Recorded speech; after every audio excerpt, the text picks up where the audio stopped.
So ఫైనల్గా sir, ముఖ్యమంత్రి గారి దగ్గర నా దగ్గర రూపాయి లేదు, నన్ను పోసుకుంటున్న రూపాయి రాదన్నప్పుడు ఇంకా చాలా సమస్యలు ఉన్నాయి. ఎప్పటికల్లా తీర్చి మరి ప్రజల్ని మమేకం చేయాలి. ఎందుకంటే 10 ఏళ్ళ అధికారంలో మేమే ఉంటామని మ్, చాలా బాహాటంగా చెప్పుకున్నారు, చాలా అద్భుతంగా చెప్పుకుంటాం ఏ సంబంధంలో అయినా సరే.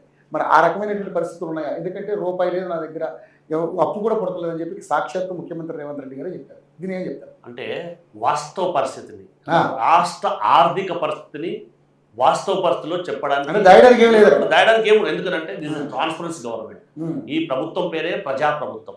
అంటే ప్రజలందరికీ వాస్తవాలు తెలవాలి, ఉన్నటువంటి నిధులేంటి. గతంలో ఒక్కసారి మనం ఆలోచన చేయాలి, వాస్తవ పరిస్థితిని చెప్పే ప్రయత్నం చేయాలి. 9.5 సంవత్సరాల అధికారులు ఉన్నటువంటి వాళ్ళు ఎప్పుడైనా ఆర్థిక పరిస్థితి ఈ విధంగా ఉంది, లేదు చెప్పలేదు. మేము ఇయ్యలేకపోతున్నాం, ఇది పరిస్థితి, ఇంత ఇంట్రెస్ట్ కడుతున్నాం అని చెప్పి ఏనాడు అయినా చెప్పారా? ఉమ్, ఒక జర్నలిస్ట్గా మనం కూడా ఆలోచించాలి. ఆలోచన చేయాలి, అదే. సో అందుకే ప్రజాప్రభుత్వం వచ్చిన తర్వాత ఉన్నటువంటి ఆర్థిక పరిస్థితి, దీన్ని కడుపు కట్టుకోనైనా సంక్షేమ పథకాలను మేము అమలు చేస్తాం. మాకు ఇచ్చినటువంటి పరిధి టైం లోపల ఖచ్చితంగా మేము ఇచ్చినటువంటి హామీలన్నింటిని కూడా నెరవేరుస్తాం. అందులో ఎలాంటి అనుమానం లేదు. ఈ స్కీమ్స్ ఇంప్లిమెంట్ చేయడానికి ఎవరికి ఈ సంక్షేమ పథకాలు అనేవి ఖచ్చితంగా అర్హులైనటువంటి వారికి అందాలి. ఖచ్చితంగా ఈ సంక్షేమ పథకాలు ఇంకా ఎక్కువ మొత్తంలో చేయాలి. ఖచ్చితంగా మేము ఇచ్చినటువంటి హామీలన్నింటిని నెరవేర్చినప్పుడే మా కాంగ్రెస్ పార్టీకి మాట చెప్తాం. మాడమ్మ తిప్పని పార్టీ, మాట ఇస్తే మడమ తిప్పని పార్టీ కాంగ్రెస్ పార్టీ. కాబట్టి ఆ దిశగా ఆలోచించాలనేదే గౌరవ ముఖ్యమంత్రి గారి యొక్క ఉద్దేశం. ఆర్థిక పరిస్థితిని చెప్తే ప్రజలు కూడా ఆలోచిస్తారు కదా. ఒక కుటుంబాన్ని నడిపే తండ్రి వాళ్ళ కొడుకు ఫోన్ అడిగినప్పుడు కానీ, బైక్ అడిగినప్పుడు కానీ, ఇప్పుడు లేదు నాన్న ఆర్థిక పరిస్థితి బాగాలేదు, మనం వచ్చే నెల లేదా 6 నెలల తర్వాత అన్ని వనరులు సమకూర్చిన తర్వాత నీకు బైక్ ఇప్పిస్తా, లేకపోతే ఇంకోటి చెప్తా. అట్లా కూడా మా ముఖ్యమంత్రి గారు రాష్ట్ర ప్రతినిధిగా, రాష్ట్ర పెద్దన్నగా ఆర్థిక పరిస్థితి ఈ విధంగా ఉంది కాబట్టి దయచేసి మీరు అర్థం చేసుకోండి. నేను మీ పట్ల, మీ విషయాల పట్ల, మీ సంక్షేమ పథకాల పట్ల కట్టుబడి ఉన్నా. ఖచ్చితంగా వాటన్నింటినీ అమలు చేసి తీరుతాం అనే ఉద్దేశంతో ఆర్థిక పరిస్థితిని ఈ రాష్ట్ర ప్రజలకు చెప్పడానికి ప్రయత్నం చేశారు. వారి యొక్క ధర్మం అది చెప్పడం. ఎందుకంటే దాచిపెట్టి ఉంటే అది ఎప్పటికీ అలాగే ఉంటుంది. కానీ వాస్తవాన్ని చెప్తే ప్రజలు కూడా ఆలోచిస్తారు కదా. ఒక కుటుంబాన్ని నడిపే తండ్రే ఎన్ని సమస్యలు ఎదుర్కొంటాడో రాష్ట్రాన్ని నిర్వహించవలసినటువంటి ముఖ్యమంత్రి గారు ఉన్న వాస్తవ పరిస్థితి చెప్పడమే వారి యొక్క ఉద్దేశం. అందులో భాగంగానే వారు చెప్పడం జరిగింది. గత ప్రభుత్వాల లెక్క మసిబుసి మారికాయ చేసి అబద్ధాలు చెప్పి డాంబికాలు చెప్పి అట్లా చెప్పడం ఉద్దేశం కాదు. గౌరవ ముఖ్యమంత్రి గారి ఉద్దేశం అన్ని వాస్తవాలు ప్రజలకు తెలవాలి. ప్రజాప్రభుత్వం అంటే ప్రజల భాగస్వామ్యంతో ప్రజలకు తెలవాల్సిన అవసరం ఉంది కాబట్టి ఆ దిశగా వారు చెప్పాలనేది వారి ఉద్దేశం. అది 100% కరెక్ట్, అందులో ఎలాంటి అనుమానం లేదు. నాకు ఇంకోటి అడగాలనిపించింది సార్. ఇప్పుడు మీరు అధికారంలో రావడం కోసం అనేక రకాలైన హామీలు ప్రజలకి చెప్పారు. అది చెప్పకపోయినా ఎలాగ గత ప్రభుత్వం మీద ఉన్నటువంటి వ్యతిరేకత వల్ల మీరు గెలిచేవారేమో, కానీ ఎక్కువగా అలివి కాని హామీలు ఇచ్చి ఇప్పుడు మీరు బొక్కలో పడ్డారేమో అనేది చాలా మంది మాట్లాడుతున్నారు. మేము అలివిగాని హామీ లేదు. ఆ, నేను ఒకటి చెప్తాను. మహిళలకు ఉచిత బస్సు ఇచ్చాము, ఆ, 200 కరెంట్ ఇచ్చాము, 500 గ్యాస్ సిలిండర్ 500 ఇచ్చాము. గ్యాస్ మీద అయితే వ్యతిరేకత వస్తుంది.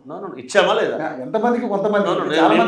మేము ఏం చెప్తున్నామంటే కేంద్ర ప్రభుత్వం 1160 రూపాయలు 70 రూపాయలకి ఇస్తున్నటువంటి దాన్ని 500కు సిలిండర్ ఇస్తున్నాం. దాంతోపాటు మనం ఏదన్నా కావాలంటే అనార్గనైజ్ సెక్టర్ కింద పనిచేస్తున్నటువంటి గిగ్ వర్కర్లకు వాళ్ళకు చేతను అందిస్తున్నామా లేదా? ఎవరైతే గూడు కోసం ప్రయత్నం చేస్తూ ఉంటారో నియోజకవర్గాలలో, గ్రామాలలో వాళ్ళందరికీ కూడా ఇల్లు కట్టిస్తున్నామా లేదా? మేము ఓపెన్ ఛాలెంజ్ చేశాం.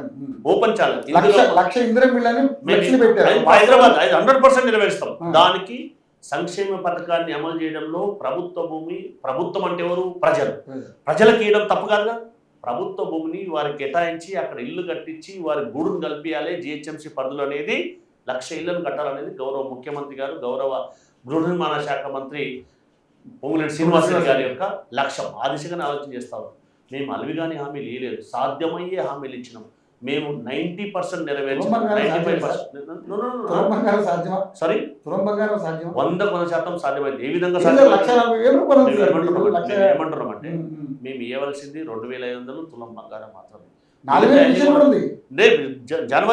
ఆగస్టు 15 తారీఖు నుంచి ఇస్తున్నాం కదా కొత్త పెన్షన్. 1,25,000 కొత్త పెన్షన్ ఆగస్టు 15వ తారీఖున లాంచ్ చేయబోతా ఉన్నాం.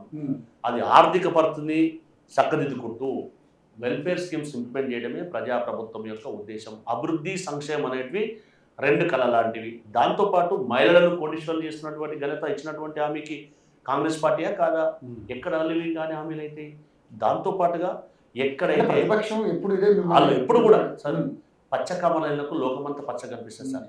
కేటీఆర్ నోరిపితే అంత ఇదే మేము మాట్లాడుతున్నాం. ఏమంటాం ఒక్కటే మాట, గౌరవ కేటీఆర్ గారు మున్సిపల్ శాఖ మంత్రిగా ఉన్నప్పుడు హైదరాబాద్ ప్రాంతంలో ఎన్ని ప్రాంతాలు ఆక్రమణకు గురైనాయి, ఎన్ని చెరువులు అన్యాక్రాంతమైనాయి, ఎన్ని ప్రభుత్వ భూములు అన్యాక్రాంతమైనాయి అనేది ఆలోచన చేయాలి కదా. అది ఎవరి ధనం? ప్రజల ధనం కదా. మరి ప్రజాధనాన్ని దుర్వినియోగం చేసినటువంటి వాళ్ళు ఇప్పుడు మాట్లాడితే, ఇంకో చిన్న ఎగ్జాంపుల్, ఒక నిరుద్యోగిని ఉద్యోగాల భర్తీ సక్రమంగా జరగట్లేదు, ఉద్యోగాల నోటిఫికేషన్ రావట్లేదని చెప్పి అమ్మాయి ఫ్రస్ట్రేషన్ గురై ఆత్మహత్య చేసుకుంటే ఏం స్టేట్మెంట్ ఇచ్చిండో ఒక్కసారి వాస్తవ పరిస్థితి ఆత్మపరిశీలన చేసుకోవాలి కదా. అది మనిషి ఇప్పుడు మాట్లాడితే ఎంతవరకు కరెక్ట్? ఒకటే ఎగ్జాంపుల్, గతంలో హైదరాబాద్లో వర్షం పడితే ఎన్ని ఇళ్లకు వాటర్ వచ్చినాయి? లాస్ట్ ఇయర్ ఎప్పుడు నమోదు కానంత వర్షం హైదరాబాద్లో నమోదైంది. మరి ఒక్క ఇంట్లో కన్నా వాటర్ వచ్చాయా? దానికి కారణం ఏంటి? హైడ్రా కారణం. ఎందుకనంటే ఎక్కడ వాటర్ స్టాగ్నేషన్స్ క్లీన్ చేసి ఎక్కడెక్కడ కుంటలు కనుక, మన వాస్తవ పరిస్థితి ఊర్లలో ఎందుకు ఇల్లు కొట్టుకుపోవంటే ప్రతి ఊరికి ఒక చెరువు ఉంటుంది. వచ్చిన వరదలు ఇదంతా చెరువులో స్టోర్ అవుతుంది. ఖచ్చితంగా అండర్ గ్రౌండ్ వాటర్ కూడా పెరిగే అవకాశం ఉంటుంది. మరి ఆ చెరువులను రక్షించాలి. లేక్స్ రాక్స్ ఉంటుండే అని మన జనరేషన్ కాకుండా యో దిస్ ఇస్ లైవ్ ఇవి ఉన్నాయి అని చెప్పడానికి కదా ప్రజాప్రభుత్వం ప్రయత్నం చేస్తా ఉంది. మరి అది కదా ఇవన్నీ సాధించారంటారా?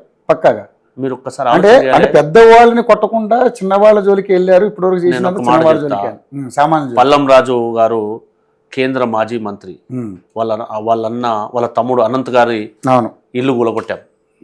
పల్లం గారిది ఉంది, అది అందరికి తెలిసిన విషయం. కొట్టేసినాం. దాంతో పాటు ఇన్కన్వెన్స్ ఎవరిది? నాగార్జున గారిది, పెద్దలది. కొట్టేసినామా లేదా? దాంతో పాటు అంబర్పేటలో ఉన్నటువంటి చెరువు దాన్ని శుద్ధి చేసినామా లేదా? ఓల్డ్ సిటీకి పోవడానికే భయపడ్డటువంటి టీఆర్ఎస్ బీఆర్ఎస్ బీజేపీ వాళ్ళు అక్కడ చెరువు నిర్మాణం చేసినామా లేదా? ఇక్కడే ఇప్పుడు మరి జూబ్లీహిల్స్ లో సారీ సల్కం చెరువు కూడా క్లీన్ చేస్తున్నామా లేదా? దాని గురించి దాన్ని ఖచ్చితంగా వాళ్ళు సాంకేతికమైనటువంటి సమస్య ఉంది కాబట్టి ప్రభుత్వం దాన్ని ఏం చేయాలని ఆలోచన చేస్తూ ఉంది. సుమారుగా లక్షల కోట్ల రూపాయలను ప్రభుత్వానికి అందించినటువంటి ఘనత హైడ్రాది కదా. వాస్తవమా కాదా? మనం కమిషనర్ గారిని ఎందుకు తొలగించాలి? అది కోర్టులో ఉన్నటువంటి అంశం కాబట్టి మనం దాన్ని ప్రస్తావించకపోవడం కరెక్ట్. ఎందుకంటే కోర్టు విషయంలో ఉన్నప్పుడు మనం కంటెంప్ట్ అవుతుంది కాబట్టి ఆ విషయాన్ని ప్రస్తావించడం సమంజసం కాదేమని నా ఒపీనియన్. మరి హైడ్రా ఉండాలి, మమ్మల్ని రక్షించాలి, మా ఇండ్లకు వాటర్ వస్తుండే హైడ్రా వచ్చిన తర్వాత పోయినాయి అని చెప్పి ఇదే షేర్లింగపల్లి, ఇదే కూకట్పల్లిలోనే, ఇదే మన మిగతా హైదరాబాద్ చుట్టూ ప్రాంతాల్లో ఎందుకు ప్రజలు వచ్చి రిప్రజెంటేషన్ చేస్తా ఉన్నారు? చెరువు బాగా చేశారు కదా, చూశారు, బాగా చేసింది ఒప్పుకోవాలి కదా. నేను ఇందాక సామెత చెప్పాను, అసలు చెప్తాను సార్, మంచి జరిగితే మంచి రాజకీయం ఎప్పుడు చేయాలో అప్పుడు చేయాలి. అభివృద్ధి అనేది ప్రాథమికమైనటువంటి అంశం, రాజకీయం అనేది సెకండ్ అంశం. నేను ఇందాక చెప్పిన ప్రజాప్రభుత్వం యొక్క ఉద్దేశం రాజకీయం కంటే రాష్ట్ర అభివృద్ధి ముఖ్యం.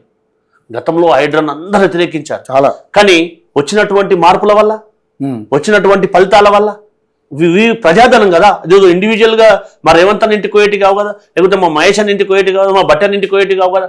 ప్రజల కోసం, తెలంగాణ ప్రజల సొంతం అది. హైదరాబాద్లో ఉంటున్నటువంటి ప్రజలు ఇబ్బందులు పడొద్దనేది హైడ్రా యొక్క ఉద్దేశం. హైడ్రాను అదే ఉద్దేశంతో కన్నా ఏర్పాటు చేయడం జరిగింది. అదే ప్రజాప్రభుత్వం యొక్క ఉద్దేశం. ప్రజల సంక్షేమమే ప్రజాప్రభుత్వం యొక్క ప్రధాన లక్ష్యం.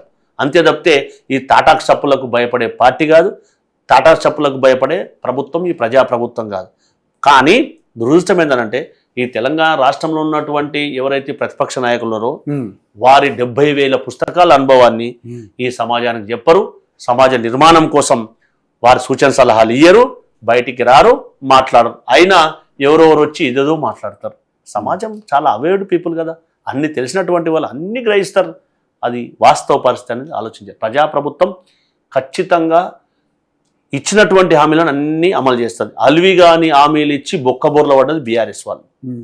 అల్విగాని హామీలు కాదు, నెరవేర్చే హామీలు ఇచ్చినటువంటి పార్టీ కాంగ్రెస్ పార్టీ, అమలు చేస్తున్నటువంటి పార్టీ కాంగ్రెస్ పార్టీ, కాళ్ళు ఎత్తుకొని చెప్పే పార్టీ కాంగ్రెస్ పార్టీ. ఇది కదా వాస్తవ పరిస్థితి.